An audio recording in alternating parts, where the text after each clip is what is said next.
దేశవ్యాప్తంగా గత కొన్ని రోజులుగా గ్యాస్ సరఫరాలో ఏర్పడిన తీవ్ర అంతరాయం సామాన్యుడి వంటగదిని చిన్నాభిన్నం చేస్తోంది. గ్యాస్ సిలిండర్ల కొరత కారణంగా పల్లెల నుంచి పట్టణాల వరకు ప్రజలు ప్రత్యామ్నాయ మార్గాల వైపు చూస్తున్నారు. ఇందులో భాగంగానే దశాబ్దాల క్రితం వాడి వదిలేసిన కట్టెల పొయ్యి విధానాన్ని చాలా మంది ఇప్పుడు అనుసరిస్తున్నారు. సిలిండర్ల కొరతతో గ్యాస్ స్టవ్లు వెలవెలబోతుండటంతో దగదగా మండుతున్న కట్టెల పొయ్యిలపై మా ప్రతినిధి నారాయణ రెడ్డి మరింత సమాచారాన్ని అందిస్తారు. దేశవ్యాప్తంగా గత కొద్ది రోజులుగా గ్యాస్ సరఫరాలో ఏర్పడిన తీవ్ర అంతరాయం ఇప్పుడు సామాన్యుడి గడపను తాకిన పరిస్థితి కనిపిస్తోంది. గ్రామీణ ప్రాంతాల నుంచి పట్టణ ప్రాంతాల వరకు ఈ యొక్క గ్యాస్ కొరతతో ప్రత్యామ్నాయ మార్గాలను ఎదుర్కొనే పరిస్థితిలో ప్రజలు ఉన్నారు. మనం పూర్వకాలంలో ఏదైతే కట్టెల పొయ్యితో ఈ యొక్క వంటలు చేసుకున్న పరిస్థితి ఇప్పుడు ఆ ట్రెండ్ రిపీట్ అయినట్లు కనిపిస్తుంది. గ్యాస్ కొరతతో హోటళ్లు కూడా చాలా వరకు మూతపడిన పరిస్థితి కనిపిస్తుంది. ఇదే పరిస్థితి కొనసాగితే చాలా వరకు యొక్క పర్యాటక రంగం, అదేవిధంగా వ్యవసాయ రంగం, అలాగే పాడి పరిశ్రమ, అలాగే జొమాటో, స్విగ్గీ లాంటి అనేక సంస్థలు కూడా రోడ్డున పడే పరిస్థితి ఉంది. దీనికి ప్రత్యామ్నాయంగా కూడా గ్యాస్ కొరతను అధిగమించే విధంగా కూడా ప్రజలు కూడా ఏదైతే ఒక వంట పొయ్యిలను, కట్టెల పొయ్యిలను కూడా వినియోగిస్తున్నారు. ప్రస్తుతం మనం తిరుపతిలోని బైరాపట్టిలో ఉన్నాం. ఇక్కడ ఒక క్యాటరింగ్ సంబంధించిన వాళ్ళు కూడా పూర్తిగా గ్యాస్ కొరత ఎక్కువగా ఉన్న నేపథ్యంలోనే ఒక కట్టెల పొయ్యిని వినియోగిస్తూ వారి ఒక జీవనాన్ని సాగిస్తున్నారు. ఇదే విధంగా ఏదైతే క్యాటరింగ్కి సంబంధించిన వినియోగదారులు, దానికి సంబంధించిన కస్టమర్లు ఎవరైతే ఉన్నారో వారికి సకాలంలో కూడా ఆ యొక్క ఆహార పదార్థాలను అందించే విధంగా కూడా వారు ఈ యొక్క కట్టెల పొయ్యిని వినియోగిస్తున్నారు. ప్రస్తుతం మనతో పాటు వారు ఉన్నారు, వాళ్ళని అడిగి తెలుసుకుందాం. సార్ చెప్పండి, ఈ యొక్క కట్టెల పొయ్యి వినియోగం ఎందుకు చేస్తున్నారు? గతంలో మీరు గ్యాస్ వినియోగించేవారు కదా, ఇప్పుడు ఆ పరిస్థితి ఎందుకు వచ్చింది అనుకుంటారు?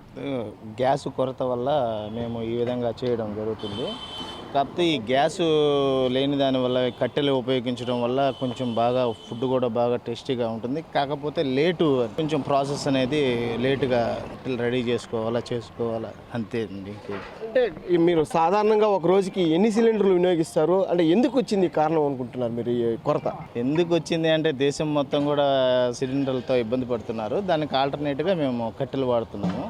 కొరత అనేది ఇంకా యుద్ధం జరుగుతుంది కదండి, అందువల్ల అది అందరికీ ఇబ్బందికరంగానే ఉంది. నిన్న నైట్ నుంచి మాకు సిలిండర్లు పూర్తిగా బంద్ అయిపోయినాయి. గ్యాస్ కూడా బ్లాక్ మార్కెట్లో విక్రయిస్తున్నారని చెప్పి కూడా పెద్ద ఎత్తున ప్రచారం జరుగుతుంది. అది ఎంతవరకు నిజం? అంటే బ్లాక్ మార్కెట్లో దొరుకుతుందా లేదా, లేకపోతే దొరికేట్టుగా అంటే మీరు కట్టెలు పోయి ఎందుకు వినియోగిస్తారు? మాకు రెగ్యులర్గా వేసే వాళ్ళు నిన్నటి వరకు తెచ్చిచ్చినారండి. ఈ రోజు నుంచి అందుబాటులో లేదని చెప్పినారు.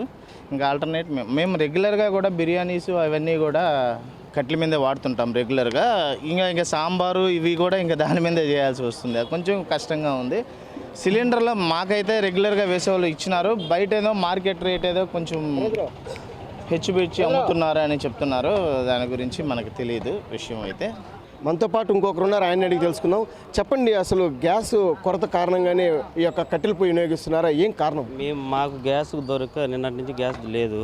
2 రోజుల నుంచి కట్టెల పొయ్యి మీదే చేస్తున్నాము. మేము రోజుకి 6-7 సిలిండర్ వాడతాము. మాకు 2 రోజుల నుంచి గ్యాస్ అసలు అందట్లేదు. సో మేము కట్టెల పొయ్యి వాడుతున్నాం. ఇది పాత పద్ధతి, ఆరోగ్యానికి మంచిదని చెప్పి వాడుతున్నాం. అంటే ఎన్ని సిలిండర్లు అవసరం అవుతాయి మీకు? అంటే బ్లాక్లో కూడా ఏదో దొరుకుతుందని చెప్పి కూడా పెద్ద ఎత్తున ప్రచారం జరుగుతుంది. అది ఎంతవరకు నిజం ఉంది? మేము ఎప్పుడు బ్లాక్లో ఏం కొనలేదు. మాకు రెగ్యులర్గా వస్తాయి. మేము 6-7-10 సిలిండర్ కూడా వాడతాం రోజుకి. దీనివల్ల కూడా ఈ యొక్క కస్టమర్లకు కూడా మీరు ఈ యొక్క ఆహార పదార్థాలు అందించడం కూడా కొంత ఆరోగ్యకరంగా కూడా ఉంటుంది. పాత పద్ధతిని అనుసరిస్తున్నారు కదా. ఇప్పుడు మన పెద్దవాళ్ళంతా కూడా కట్టెల పొయ్యి మీదే చేసుకుని తినేవాళ్ళు. ఇది ఇంకా చాలా మంచిది అని చెప్పి కట్టెల మీదే కొనసాగిస్తున్నాం. సిలిండర్ లేదని చెప్పి మనం వంట ఆపేలాం కదా, కస్టమర్ దగ్గర డబ్బులు తీసుకున్నాము, ఏదో ఒకటి చేయాలని చెప్పి చేస్తున్నాం. పశ్చిమాసియాలో నెలకొన్న యుద్ధ వాతావరణ నేపథ్యంలోనే దేశవ్యాప్తంగా కూడా ఈ యొక్క గ్యాస్ కొరత ఉన్నట్లు కూడా తెలుస్తుంది. ఇప్పటికే దీనికి సంబంధించి కేంద్ర రాష్ట్ర ప్రభుత్వాలు అనేక చర్యలు చేపట్టినప్పటికీ క్షేత్రస్థాయిలో కూడా పూర్తిగా ఈ యొక్క గ్యాస్ కొరతతో కూడా హోటళ్ళు కూడా చాలా వరకు మూతపడిన పరిస్థితి కనిపిస్తుంది. గతంలో కూడా గుండు 150 రూపాయలు ఉండేది. అంటే 25 కేజీల కట్టెలు 150 రూపాయలు ఉండేది. ప్రస్తుతం అది 200 నుంచి 250 రూపాయలు పలుకుతుందని కూడా చెప్తున్నారు. అదేవిధంగా కట్టె పుల్లలు కూడా 150 రూపాయలు ఉంది, ఇప్పుడు 300 రూపాయలు కూడా అమ్ముతున్నట్లు కూడా కట్టెలు డిపోలకు సంబంధించిన యజమానులు కూడా చెప్తున్నారు. పూర్తి స్థాయిలో కూడా కేంద్ర రాష్ట్ర ప్రభుత్వాలు ఏదైతే ఇప్పుడు నెలకొన్న సమస్యను, గ్యాస్ సమస్యను పూర్తి స్థాయిలో పరిష్కరిస్తే కానీ ఈ యొక్క సమస్య కూడా పూర్తి స్థాయిలో పరిష్కారం కాదని చెప్పి కూడా ప్రజలు అభిప్రాయపడుతున్నారు. కెమెరామెన్ రమణతో నారాయణ, రాజు న్యూస్, తిరుపతి.